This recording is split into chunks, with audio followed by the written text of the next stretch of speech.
محمد صلی اللہ علیہ وسلم وشر الأمور محدثاتها وكل محدثة بدعة وكل بدعة ضلالة وكل ضلالة في النار.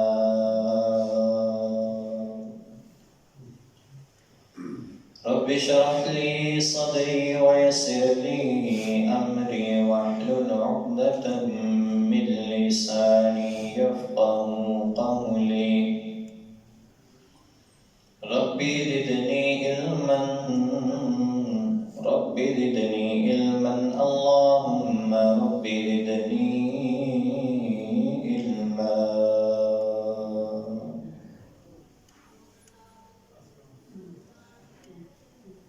الحمد والسلام اللہ وحدہ لا شریک کے لیے ہے، جو ساری کائنات کا خالق، مالک، رازق، داتا، مشکل کشا اور حاجت روا ہے. درود و سلام ہو امام الانبیاء، حبیب کبریا، جناب محمد الرسول اللہ صلی اللہ علیہ وآلہ وصحبہ وبارک وسلم کی ذات اقدس پر.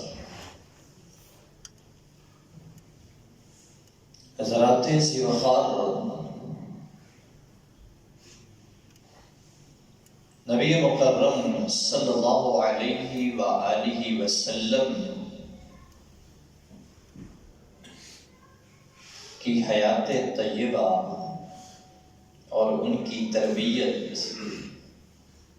جو کہ امت مسلمہ کے لیے مشعل راہ ہے، اس میں ایک بڑا اہم پہلو یہ ہوتا کہ اللہ کے رسول جس انسان کی زندگی میں جس پہلو میں کوئی خامی، کوئی کمی دیکھتے اس کی اصلاح فرما دیتے.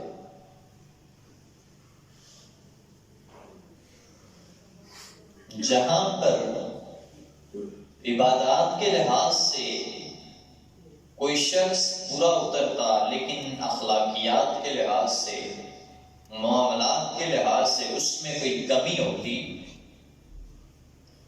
تو اللہ کے رسول اس کی فوراً اصلاح فرما دیا کرتے. اور اسی طرح اگر کوئی معاملات اور اخلاقیات پہ پورا اترتا، عبادات میں کوئی نقص اور کمی واقع ہوتی تو نبی مکرم صلی اللہ علیہ وآلہ وسلم اس کے اس پہلو کی بھی اصلاح فرما دیتے. غرض یہ کہ اللہ کے نبی صلی اللہ علیہ وآلہ وسلم نہ صرف یہ کہ ہمیں صوم و صلاۃ کا پابند بنانے کے لیے آئے ہیں، بلکہ ہمیں بطور انسان جینے کا سلیقہ سکھانے کے لیے بھی اللہ کے نبی صلی اللہ علیہ وآلہ وسلم تشریف فرما. اور یہ بڑی واضح بات احادیث سے بھی ثابت شدہ ہے. نبی صلی اللہ علیہ وآلہ وسلم کے سامنے ایک شخص کو لایا گیا، کہا اللہ کے رسول، اس شخص نے بہت بڑا ایک گناہ سرزد کر دیا. کہا کیا کیا اسے؟ فرمایا امام صاحب نماز پڑھا رہے تھے، یہ شخص آیا، اس نے نماز شروع کی، تھوڑی دیر بعد اس نے نماز توڑی، اپنی نماز الگ پڑھی اور مسجد سے نکل گیا. نبی صلی اللہ علیہ وآلہ وسلم شروع میں ایک بات کہی ہے کہ انسان کی زندگی کے ہر پہلو کی تربیت فرماتے. نبی مکرم صلی اللہ علیہ وآلہ وسلم نے اس صحابی سے پوچھا، کہا میرے سے آپ کیا وجہ ہے، تم نے ایسا کیوں کیا؟ کہا اللہ کے رسول صلی اللہ علیہ وآلہ وسلم، میں آیا مسجد میں نماز ادا کرنے کے لیے، یہ جو ہمارے امام اپنے مقرر کیے ہوئے ہیں، میں آپ کی نماز کے اندر کھڑا ہوا، انہوں نے نماز اتنی لمبی کر دی، اللہ کے رسول میں باہر اپنی بکریوں کو ایسے ہی کھلا چھوڑ کے نماز کے لیے آیا تھا، جب میں نے دیکھا کہ امام صاحب رکوع میں جانے کا نام ہی نہیں لے رہے، تو میں نے نماز کو توڑ کر کے اپنی نماز ادا کر لی۔ مجھے ڈر تھا کہ باہر جو میری بکریاں ہیں جن کو میں چلا رہا تھا، لیکن ان کو کھلا چھوڑ کے مسجد میں آیا تھا، کہیں وہ آگے پیچھے نہ چلی جائے۔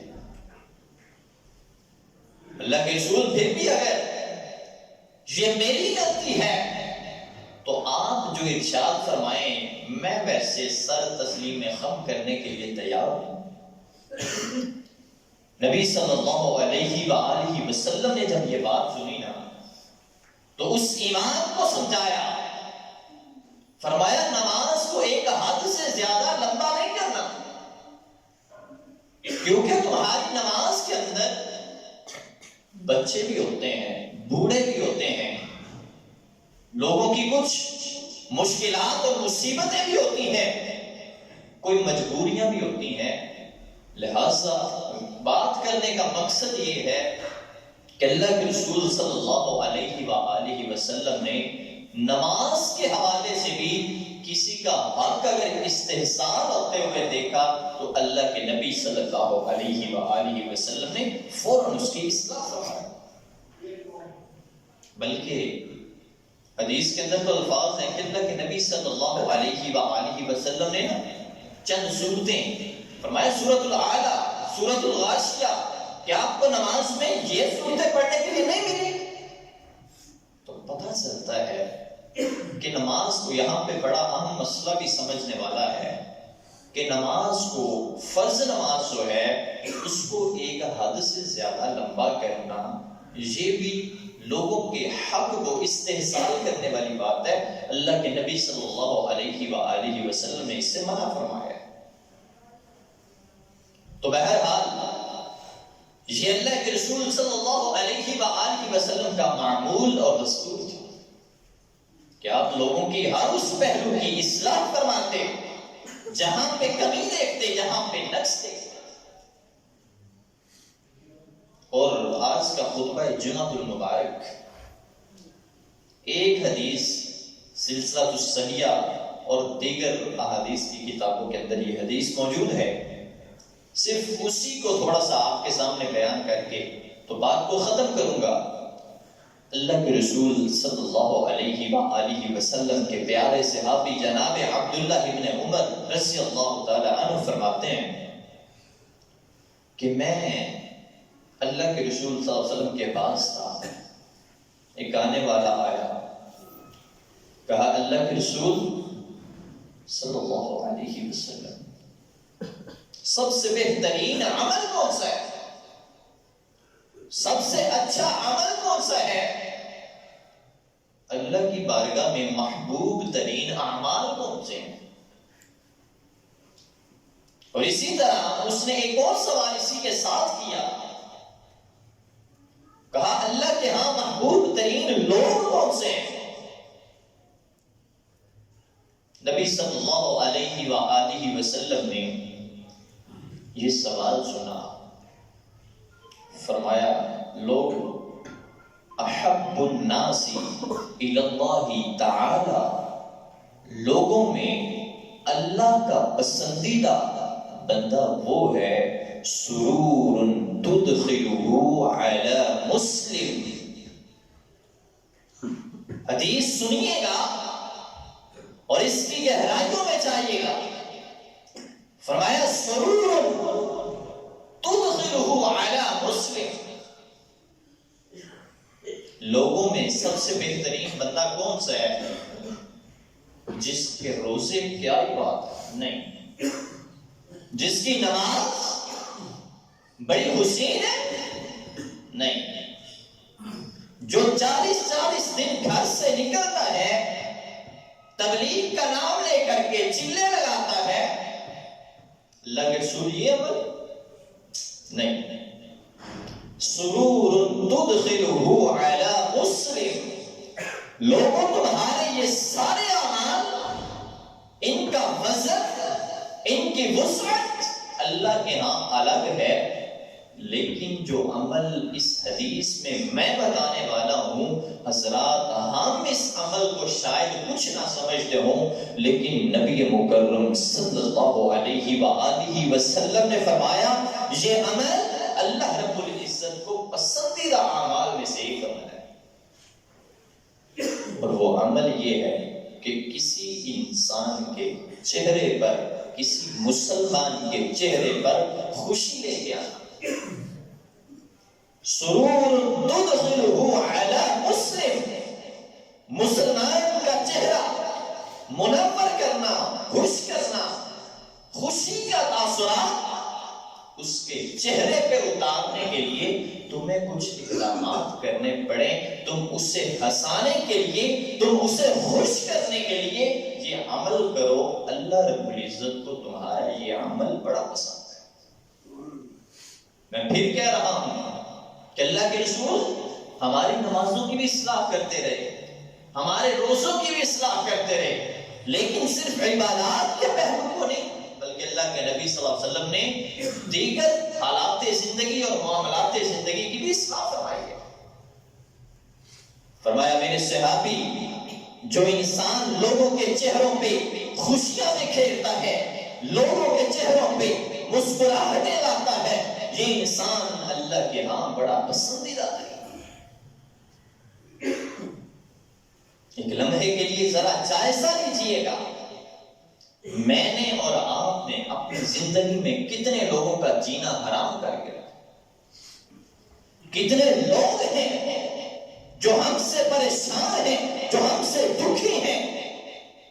کتنے لوگ ہیں؟ یقین کیجئے انسان خود سوچ لینا تو اس سے بڑی بات ہی کوئی نہیں۔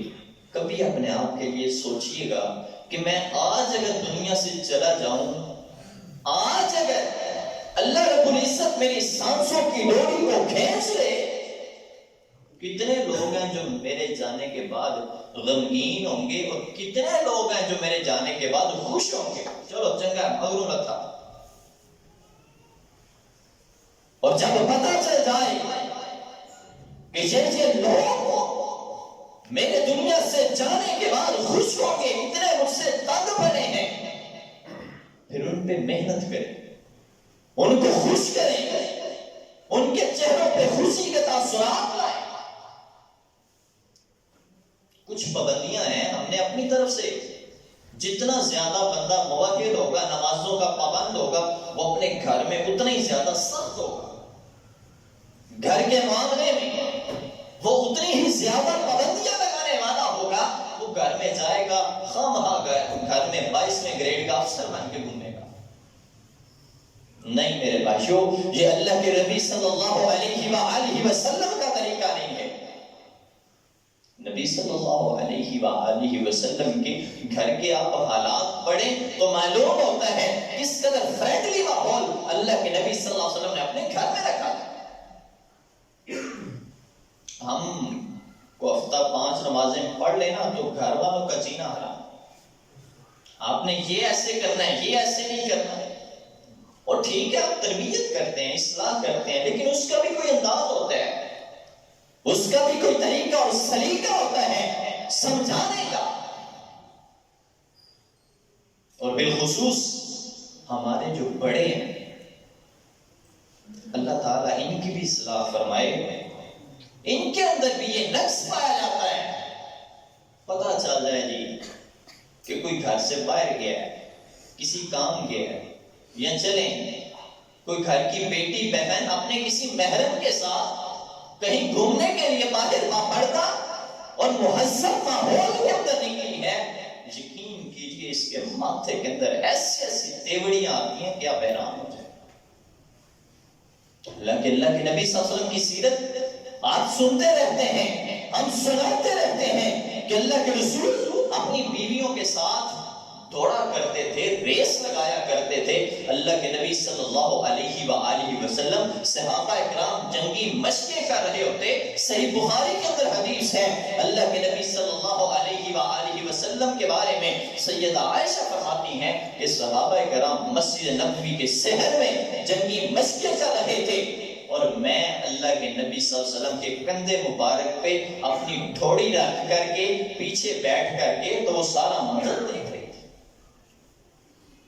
فرمایا جب تک میں وہاں سے ہٹی نہیں، اللہ کے نبی صلی اللہ علیہ وآلہ وسلم نے اپنا کندھا بھی وہاں سے نہیں ہٹایا۔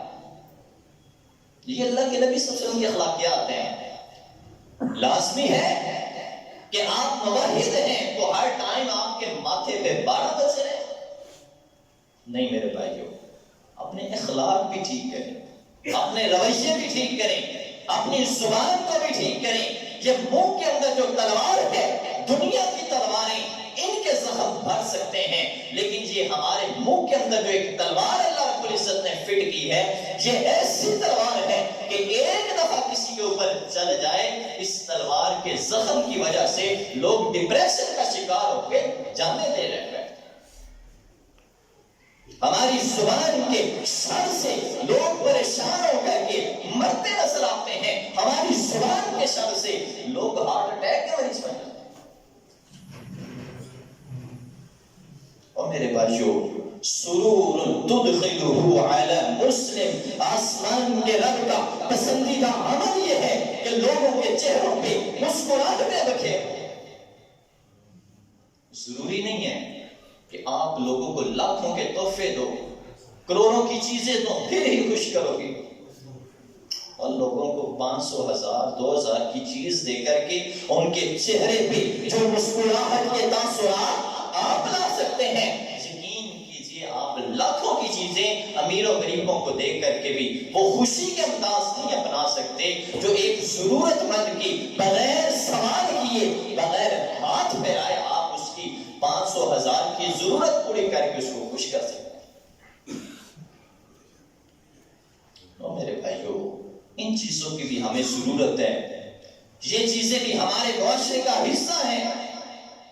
کسی بزرگ کو دیکھتے ہو، گلی محلے کا بزرگ ہے، نمازی ہے، قرآن پڑھنے والا ہے، کتنے سالوں سے بیچارے کی اینک جو ہے ٹوٹی ہوئی ہے، دھاگے باندھے ہوئے ہیں، رسیاں باندھی ہوئی ہیں، اس کو ایک اینک کتنے کی 1000-1500 کی آ جاتی ہوگی، اس کو ایک اینک لے کے دے دو، وہ خوش ہو جائے گا، اس کے چہرے پہ خوشی کے تاثرات آ جائیں گے، اس کے دل سے نکلی ہوئی دعا آسمان کے رب کے پاس جائے گی اور وہ قبول کرے گا۔ اور کسی بابے کو کھوٹی لے کے دے دو، لاٹھی یا سانپ لاکھوں کا آتا ہے، کو 1000 2000 کا عصا لے کے دے دو، اس بابے کی خوشی کے تاثرات آپ دیکھو گے۔ اللہ کے نبی صلی اللہ علیہ وآلہ وسلم سے ایک صحابی آ کر کے عرض کرتے ہیں، اللہ کے رسول صلی اللہ علیہ وآلہ وسلم، میرے والدین زندہ نہیں ہیں، مجھے بتائیے، میں ان کی خدمت کرنا چاہتا ہوں، ان کے ساتھ نیکی کرنا چاہتا ہوں، لیکن آج وہ زندہ نہیں ہیں۔ اللہ کے نبی صلی اللہ علیہ وآلہ وسلم نے فرمایا، بر الوالدین علی رفیقہ، تمہارے والدین کے جو رفیق تھے، جو ساتھی تھے، جو دوست تھے، جو ہمسائے تھے، ان کے ساتھ اچھا سلوک کرو، ان کو اچھا کھلاؤ پہناؤ، آسمان کا رب تمہیں ایسے ہی اجر دے گا جیسے تم نے اپنے والدین کو کھلایا۔ لوگوں کے چہروں پہ خوشیاں لائیے۔ یہ 500 1000 کی کوئی اوقات نہیں ہے، کوئی حیثیت نہیں ہے، لیکن یہی 500 1000 اگر کسی کے چہرے پہ خوشی لا کر کے آپ کے لیے دعا نہیں کروا دے، اللہ کی قسم کائنات کی کوئی بھی چیز اس کے مقابلے میں قیمتی نہیں ہے۔ آپ دیکھتے ہو آپ کی مسجد میں کوئی ایسا نمازی آتا ہے جس کے کپڑے بیچارے کے پرانے ہیں، اسے سائیڈ پہ لے جا کر کے وہ 1000 1500 2000 کا سوٹ دلا دو، اللہ کی قسم یہ سوٹ جو ہے یہ ایسا سوٹ بنے گا کہ قیامت کے دن جنت میں آپ کو کوئی لباس پہنا دے گا۔ خوشیاں بانٹیے، لوگوں کے چہروں پہ خوشیوں کے تاثرات لائے، لیکن ہمارا ایک انداز ہے، ہم نے ہر ٹائم اگلے کو پریشان کر دیا۔ اور جی کوئی کہہ دے میں نے مکان لے لیا ادھر، کوئی کہہ دے میں نے پلاٹ لے لیا ادھر، او نہیں یار اوتھے کیوں لے لیا، اوتھے تے کوئی جانتا ہی نہیں، اوتھے تے حالات نہیں۔ ہم نے ٹھیکہ لیا ہے کہ اگلے کو ڈیموٹیویٹ کرنا ہے، مایوس کرنا ہے، اسے حوصلہ دیں، اسے سمجھائیں، کوئی بات نہیں، اللہ تعالیٰ تمہارے اس سودے کے اندر، تمہارے اس مال کے اندر برکت ڈالے، اس کو سمجھائیں، اس کی اصلاح کریں، اس کو مبارکباد دیں۔ یہ عمل بظاہر چھوٹا ہے، لیکن اللہ کے نبی صلی اللہ علیہ وآلہ وسلم نے فرمایا آسمان کے رب کے ہاں یہ پسندیدہ اعمال میں سے ایک عمل ہے۔ سردیاں آئی ہیں، ہماری الماریوں میں کتنے ایسے لباس ہوں گے جن کو ہم پہننا تو دور دیکھنا بھی گوارا نہیں کرتے، ان کو دھو کے صاف کر کے کسی پیکٹ شاپر کے اندر ڈال کر کے کسی غریب ضرورت مند کو پہنچا دو، آپ کے گھر کی سیف میں لٹکا آپ کو فائدہ نہیں دے گا، لیکن وہ جو مستحق ہے، وہ جو ضرورت مند ہے، اگر اس کے ہاتھوں میں تھما دو گے، وہ جو دعا دے گا، لوگوں کو کہنے کی ضرورت نہیں پڑے گی میرے لیے دعا کرنا جی، میرے لیے دعا کر دینا، یہ بڑے عام فکرے ہیں، لیکن اللہ کی قسم اعمال ایسے کیجئے کہ کسی کو کہنے کی ضرورت نہ پڑے کہ میرے لیے دعا کرو، اعمال سے ہی ایسا کام کر ڈالیے کہ وہ بندہ بنا کہے ہی آپ کے لیے ہاتھ اٹھا کے دعا کرے۔ سرور تدخلہ علی مسلم، لوگوں اللہ کے ہاں پسندیدہ عمل یہ ہے کہ لوگوں کو روشن چہرہ رکھو، لیکن ایک اور چیز سمجھ لیجیے کہ لوگوں کو ہنسانے کے لیے جو انسان جھوٹ سے کام لیتا ہے، جگتیں لگاتا ہے، جھوٹ سے کام لیتا ہے، کسی کی عزت کو مجروح کرتا ہے، یہ انسان اللہ کے ہاں سخت ناپسندیدہ ترین بنتا ہے۔ اللہ کے نبی صلی اللہ علیہ وسلم نے اس عمل سے روکا ہے۔ ہاں اسلام کے دائرہ کار میں رہ کر، اسلام کی حدود و قیود میں رہ کر آپ لوگوں کو خوش کیجئے، لوگوں کو ہنسائیے، مسکرانے کا موقع دیجئے۔ اور دوسرا عمل او یکشف عنہ سوء، اللہ کے نبی صلی اللہ علیہ وآلہ وسلم پہلا عمل لوگوں کے چہروں پہ خوشی کے تاثرات لائیے، آسمان کے رب کو یہ عمل بڑا ہی پسندیدہ ہے، اور دوسرا عمل فرمایا لوگوں کی مشکلات کو دور کرنے کا سبب بنو۔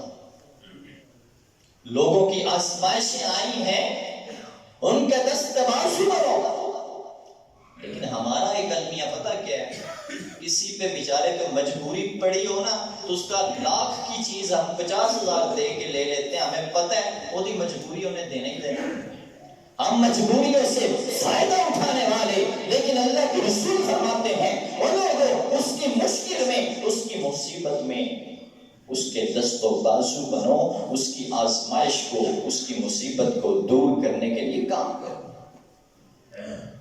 ہمیں پتہ ہے کہ اس کا مکان مارکیٹ ویلیو 60 لاکھ ہے، لیکن اس کی مجبوری ہے 40 میں دے گا، ہم جلدی سے اس کو 40 دے کر کے وہ مکان حاصل کرنے کے لیے جستجو اور کوشش کرتے ہیں۔ لیکن میرے بھائیوں ایک لمحے کے لیے سوچ لیجئے گا ذرا، ہم آج کسی کی مجبوری سے فائدہ اٹھا رہے ہیں، جس اللہ نے اس کو مجبوریوں میں مبتلا کیا ہے، وہ مجھے اور آپ کو بھی کسی دن کر سکتا ہے۔ کسی دن ہمیں بھی اپنی قیمتی چیزیں بیچنی پڑ سکتی ہیں، کوئی دن ہم پہ بھی ایسا آ سکتا ہے۔ لوگوں کی مشکلات کو دور کرنے کا سبب بنیے۔ حضرات اللہ کے نبی صلی اللہ علیہ وآلہ وسلم نے فرمایا جنت کے اندر ایک آدمی کو بڑا خوشی کے ساتھ جھومتا دیکھتا ہوں۔ میں صحابی سے اللہ کے نبی صلی اللہ علیہ وآلہ وسلم فرماتے ہیں فرشتے سے سوال کرتا ہوں، اے میرے فرشتے ذرا بتا تو صحیح اس کا عمل کیا ہے، یہ جنت میں بڑا خوشی خوشی جھوم رہا ہے، اچھل کود رہا ہے۔ فرمایا کوئی خاص عمل نہیں، بس یہ جا رہا تھا راستے میں کانٹے دار جھاڑی اٹھا کے سائڈ پہ کر دی تھی. لاکھوں منٹ نہیں لگے, لاکھوں روپے نہیں لگے, لاکھوں چیزیں نہیں اس کی برباد ہوئی, صرف اس نے کانٹے دار جھاڑی اٹھائی, سائڈ پہ کر دی. کیوں؟ اس کی نیت یہ تھی, اس کے دل میں خیال اور احساس یہ تھا کہ میں کسی دوسرے مسلمان کی اس تکلیف کو سائڈ پہ کر دوں, راستے سے ہٹا دیں. صرف یہ عمل اس کے جنت میں جانے کا باعث بن سکتا ہے, اور صرف یہ عمل اللہ کے نبی صلی اللہ علیہ وسلم فرماتے ہیں کہ آسمان کے رب کو پسندیدہ ترین اعمال میں سے ایک ہے. لوگوں کی پریشانیوں میں ان کے کام آئیے, لوگوں پہ آزمائشیں آئی ہیں, تکلیفیں آئی ہیں, تو ان کو دور کرنے کا سہارا بنیے, ان کو حوصلہ دیجیے. یہی تو وجہ ہے کہ اللہ کے نبی صلی اللہ علیہ وآلہ وسلم نے فرمایا کہ جب کسی پہ مصیبت آئے, کسی کی کوئی فوتگی ہو جائے, تو آپ نے اس کے پاس جا کے پتہ کیا کہنا ہے؟ اِنَّا لِلَّهِ مَا أَخَذَ وَلَهُ مَا أَعْطَى وَكُلَّ شَيْءٍ عِنْدَهُ إِلَىٰ أَجَلٍ مُّسَمًّى فَلْتَصْبِرْ وَلْتَحْتَسِبْ. اے انسان, یہ جو مصیبت اور آزمائش آئی ہے, یہ جو تمہاری قیمتی چیز اللہ رب العزت نے تم سے علیحدہ کر دی ہے, کوئی بات نہیں, یہ اللہ کی طرف سے آزمائش ہے, ہم بھی تو اللہ کے ہیں, صبر کرو, آسمان کا رب تمہیں اس صبر کا بدلہ, تمہیں اس صبر کا اجر بہت بڑی چیز سے لوٹائے گا. لیکن یہ اس کا عالم بیان کیا جا رہا ہے جس کی نیت یہ ہو کہ میں نے لوگوں کی مشکلات کو دور کرنا ہے. لوگوں کی مشکلات کو دور کیجئے, خواہ اپنی چودراہٹ کو منوانے کے لیے لوگوں کے راستے روکنا, خواہ اپنی طاقت کو منوانے کے لیے لوگوں کے لیے مشکلات کو کھڑی کرنا, یاد رکھیے اللہ کے ہاں آپ کو گندا بندہ ثابت کرنا. فقہ کی کتابوں میں اصول مخالف اسے ہی کہا جاتا ہے کہ جو چیز آسمان کے رب کے لیے پسندیدہ ہے اس کے الٹ چلیں تو وہی چیز آسمان کے رب کے ہاں ناپسندیدہ چیز ثابت ہو جاتی ہے. اسے مفہوم مخالف کہا جاتا ہے. جو لوگوں کے لیے مشکلات کھڑی کرتا ہے, آسمان کے رب کے نزدیک کائنات کا گندا ترین بندہ. 10 فٹ کی گلی ہے, 4 فٹ کی سیڑھیاں نکال کے ہم لوگوں کے لیے آسانیاں پیدا کر رہے ہیں. اور نہیں میرے بھائیو, اپنے اخلاقیات بھی دیکھیں, اپنی نمازیں ٹھیک کر لی ہیں, اپنے روزے ٹھیک کر لیے ہیں, اپنے عام حالات کون ٹھیک کرے گا؟ اپنے معاشرے میں رہنے کے رویے کون ٹھیک کرے گا؟ اپنی معاشرتی اصلاح کون کرے گا؟ صرف نمازیں نہیں بخشوائیں گی, صرف توحید نہیں بخشوائے گی, صرف حج اور عمرہ نہیں بخشوائے گی. یہ ساری چیزیں مل کر کے ایک مٹھی کی مانند بنیں گی, تب ہی آسمان کا رب آپ کے اوپر رحمت نازل کرے گا. تبھی تو اللہ کا قرآن کہتا ہے یا ایھا الذین آمنوا ادخلوا فی السلم کافہ. اسلام صرف نمازوں کا نام نہیں ہے, اسلام صرف روزے کا نام نہیں ہے, اسلام صرف اخلاقیات کا بھی نام نہیں ہے. نمازیں بھی پڑھو, توحید پہ بھی قائم ہو جاؤ, اور اپنے اخلاقیات بھی ٹھیک کرو. صرف اخلاقیات پہ توجہ دینے والا نماز اور روزے سے محروم انسان بھی جنت میں نہیں جا سکتا, اور صرف نماز اور روزے پہ توجہ دینے والا اخلاقیات سے محروم انسان بھی جنت میں نہیں جا سکتا. یہ ساری چیزیں ملے گی, یہ ساری چیزوں میں اصلاح آئے گی, تب ہی انسان اللہ رب العزت کی جنت کا مستحق بن سکتا ہے. باقی انشاءاللہ اسی موضوع کو اگلے جمعے میں آگے بڑھائیں گے. اللہ رب العزت عمل کی توفیق عطا فرمائے. اقول قولی ھذا واستغفر اللہ لی ولکم.